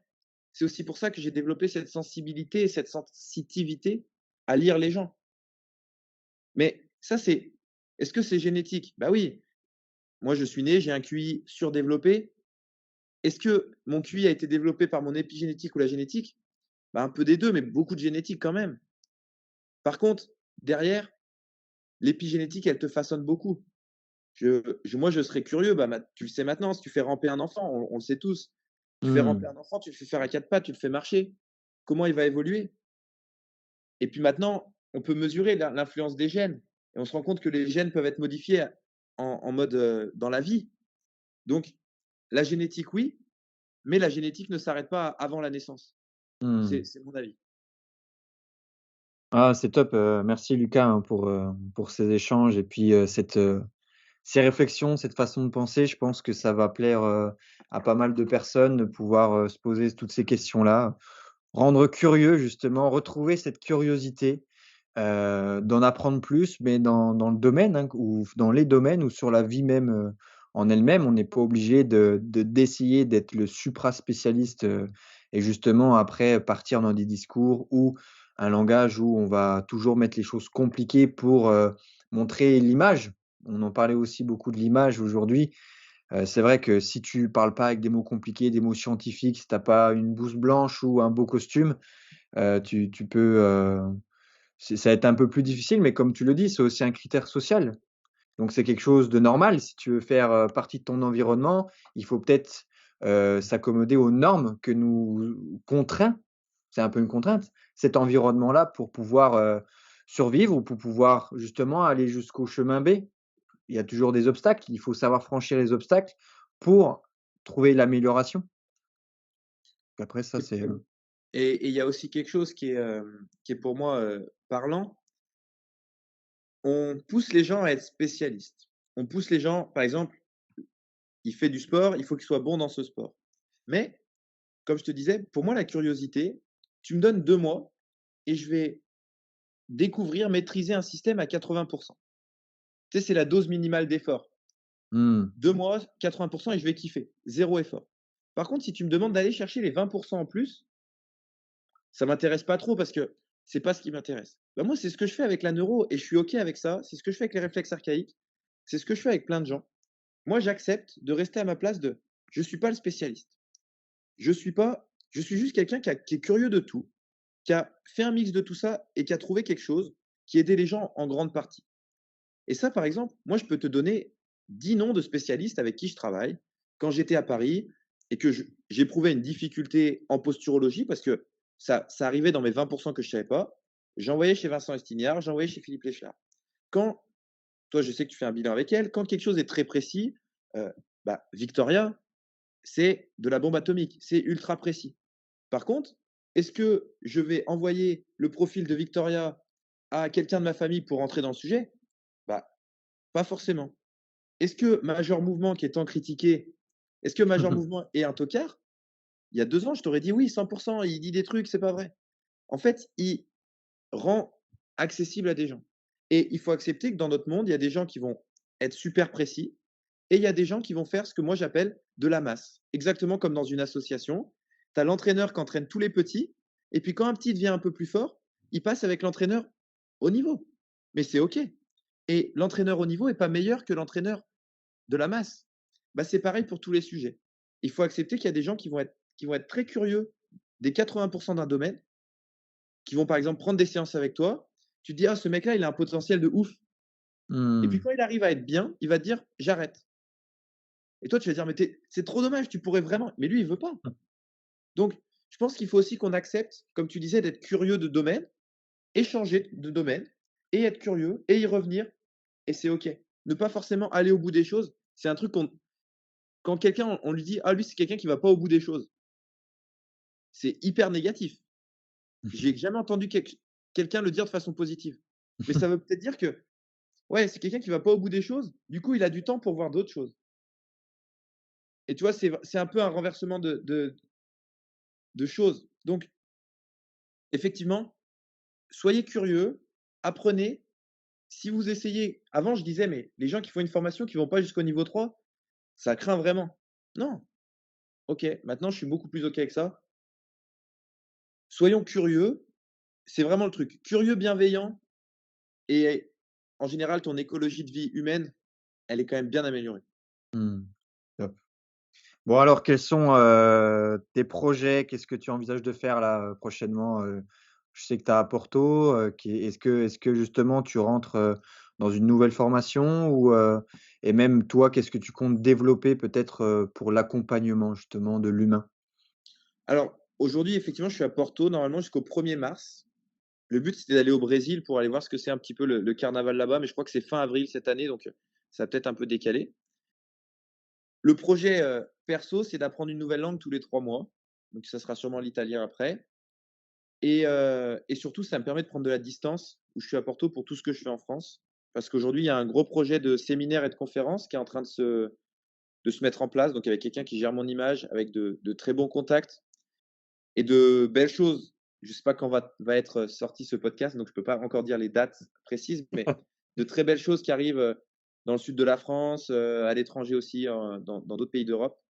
Donc ça va être cool, ça va être sur les réflexes archaïques. Beaucoup de, entre guillemets, de vulgarisation de réflexes archaïques, des choses Mmh. qui font vivre des émotions, des expériences aux gens pour leur donner envie d'aller plus loin. Il y aura beaucoup de choses sur l'écologie de la vie humaine. C'est un petit peu mon bébé. Il y aura un séminaire qui va normalement sortir dessus où je pense que c'est le truc pour lequel je suis le plus fait. Et puis des interventions dans les entreprises pour faire un petit peu divulguer tout ça. Donc je suis très content d'être dans ce podcast, ça permet d'ouvrir la parole aussi. Et du coup, bah, si ça se développe comme ça devrait se développer, il y aura sûrement un retour en France parce que, il y a beaucoup de dates chaque week-end et que j'ai pas envie non plus d'être tout le temps dans les trajets. Donc il y aura sûrement un petit retour en France à ce moment-là.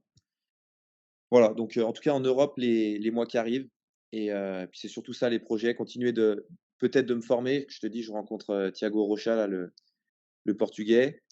J'avais dit que j'essayais d'arrêter de me former justement pour digérer un peu tout ça et pour pas être dans cette, on en parlait, curiosité maladive. On va voir si ce qu'il a à me proposer me botte, j'approfondirai évidemment. Mais Mmh. pour le moment, c'est développer ce côté, Lucas Bourguignon conférencier. séminaires, et cetera, plus que, le coaching perso, plus que l'accompagnement, comme je le faisais avant. Parce que je me rends compte que si je forme 10 coachs, si j'ai 10 clients, j'aide 10 personnes. Si je forme 10 coachs qui ont 10 clients, bah, j'aide 100 personnes. Donc, pour moi, c'est aussi intéressant de le faire, comme ça pour aider plus de gens et aider les gens justement à être plus écologiques avec eux-mêmes. OK, super, de toute façon, bon, je pense qu'on peut te retrouver facilement, et on va en parler, ben, justement, pour cette fin de podcast, sur comment pouvoir entrer en contact avec toi ou pour pouvoir te suivre, suivre toutes tes aventures, parce que c'est vrai que, ben, je te suis maintenant depuis un moment, puis on s'est rencontrés, on se connaît, on a fait un séminaire ensemble et ça vaut le coup de connaître le personnage. Moi, comme j'aime bien dire, j'ai Lucas, quand tu le vois, c'est un personnage, c'est quelqu'un avec qui tu as de belles discussions et puis même sur les réseaux, il va te faire remettre en question, il va dire ce qu'il pense, quelqu'un d'authentique, tu vois? Donc bah, voilà, je peux que, inviter les personnes à suivre tout ce que tu peux faire, tout simplement. Alors après, ce qu'il faut que tu saches, c'est ça évidemment, de toute façon, tu sais, le bien aussi que je pense de toi et des pourquoi j'étais si content de faire l'échange avec toi. Il y aura cette partie toujours avec mon compte Feblitos où c'est un petit peu plus léger parce que je pense aussi qu'il y a un côté où il faut pas trop se prendre au sérieux. Je pense que Mmh. des fois, c'est ce qu'on me reproche, mais d'un autre côté, c'est aussi ce que les gens apprécient, c'est que, bah, je vais pouvoir partager mon quotidien de mec qui voyage, de mec qui fait des trucs cool, qui va faire du Ouais, bien surf, sûr. qui met une photo en slip, qui fait un truc comme ça. Et puis derrière, remettre un sujet important. Parce que je trouve que la vie, c'est ça, c'est des alternances de moments sérieux et pas sérieux. Et ça sera sur la page Feblitos, qui va être vraiment réservé maintenant plus à mes pensées de vie, à mon cheminement. Et puis après, il y a la page Lucas Bourguignon conférencier, qui là va être gérée justement par quelqu'un qui est pro sur mon image et où là, vous aurez toutes les infos des séminaires, des choses comme ça avec un contenu qui sera beaucoup plus quali. Encore une fois, on en revient pour ma survie au sein du groupe des conférenciers. Donc, il y aura les deux. Pour moi, les deux sont importants à suivre parce qu'il y en a un qui est le quotidien et puis il y en a un qui est un petit peu le bonus, quoi, ce que vous pouvez aller chercher. Donc, ça vaut le coup. Mmh. J'ai l'habitude de terminer le podcast avec, 3 questions assez Oui. rapides. Comme ça, après je te laisse vaquer, je sais que tu as un grand rendez-vous. La première question, mon ami, c'est, si jamais tu devais te réincarner, imaginons qu'on croit à la réincarnation, en un animal, lequel ce serait et pourquoi? Alors si je vais te faire une double réponse que j'aime bien. Si je devais parler mon ego, je dirais un aigle ou quelque chose comme ça pour avoir, évidemment pour être pas très loin du sommet de la chaîne alimentaire et pouvoir voir de tout. Et si je parle de côté survie, je dirais quand même un cafard, parce en termes de survie, c'est quand même dur de faire mieux. Donc on prend lequel? L'aigle ou le cafard? Bah, Un on va dire, cafard-aigle? ouais, on prend l'aigle parce que sinon dans 2 ans, je vais entendre des gens qui disent: «Ouais, en même temps, ce mec, il veut se réincarner en cafard, qu'est-ce qu'il veut faire?» Un livre à nous conseiller qui t'a certainement impacté dans ta vie, lequel Alors là et là, pourquoi? c'est sans hésitation, à tout le monde, c'est Le Grand Saut de Gay Hendricks sur, pourquoi les gens n'ont pas envie de réussir. C'est Pour moi, c'est énorme et ça parle évidemment de business, de développement perso, mais dans toutes les actions du quotidien, Le Grand Saut de Gay Hendricks, c'est vraiment top. Mmh, top. Merci. Et dernière question, si jamais on souhaite rentrer en contact avec toi justement, on en a parlé un petit peu avant, mais voilà, c'est des personnes qui souhaitent échanger, par rapport à ces discussions qu'on a eues sur le podcast ou qui souhaitent en savoir un peu plus sur toi, ce que tu proposes, comment on peut te contacter?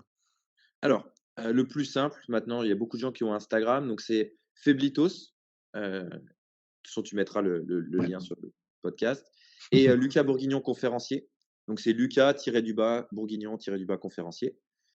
Sinon sur Facebook, Lucas Bourguignon, très facile et sinon par mail, heu, kyw@coaching@gmail.com donc c'est know your why, parce que pour moi, c'est important de savoir pourquoi tu fais les choses et il y a très bientôt un site web, heu, si jamais le site web est actuel avant que le podcast sorte, je te l'enverrai, tu pourras le mettre en lien, où OK, il y aura super. un catalogue total de tout ce que je propose en intervention et qui va être très bien fait aussi. Ça marche. De toute façon, comme tu l'as dit, moi je mets tout ça dans la description, notamment, bah, sur le lien, les liens de ton Instagram, comment te contacter et aussi, bah, tu fais des formations. Donc s'il y a des personnes qui souhaitent, faire des formations, je mettrai un lien, pour pouvoir, si jamais vous êtes intéressé vraiment à faire, tout ce que Lucas peut proposer en termes de contenu. Yes, avec Yes? grand plaisir. Voilà. Et Bon, surtout, oui, ben je le dis, petite parenthèse de fin, n'hésitez pas à venir m'écrire. Je sais qu'après le séminaire avec toi, j'avais, Slim qui m'a invité pour un podcast. ouais, Heu, j'ai eu beaucoup d'échanges après ce super podcast. podcast d'ailleurs, Je ouais. pense que là, on Mmh. a parlé de beaucoup de concepts qui peuvent être un peu forts, virulents pour certains. S'il y a des choses où Mmh. vous êtes pas d'accord, n'hésitez surtout pas à me le dire. C'est-à-dire qu'il y a beaucoup de gens qui m'écrivent en disant: «Ton podcast était super», ça fait toujours plaisir. Mais je suis encore plus content quand quelqu'un me dit: «Là, ce que tu as dit, je suis vraiment pas d'accord parce que». N'hésitez vraiment pas à venir échanger, c'est toujours intéressant et enrichissant. Carrément. Je peux qu'encourager les gens à venir échanger, avec toi ou même s'ils ont, une crainte, à d'abord échanger avec moi pour que je te partage ensuite, la Exactement, avec pensée grand des autres. plaisir. Voilà, merci mon Lucas. Avec grand plaisir.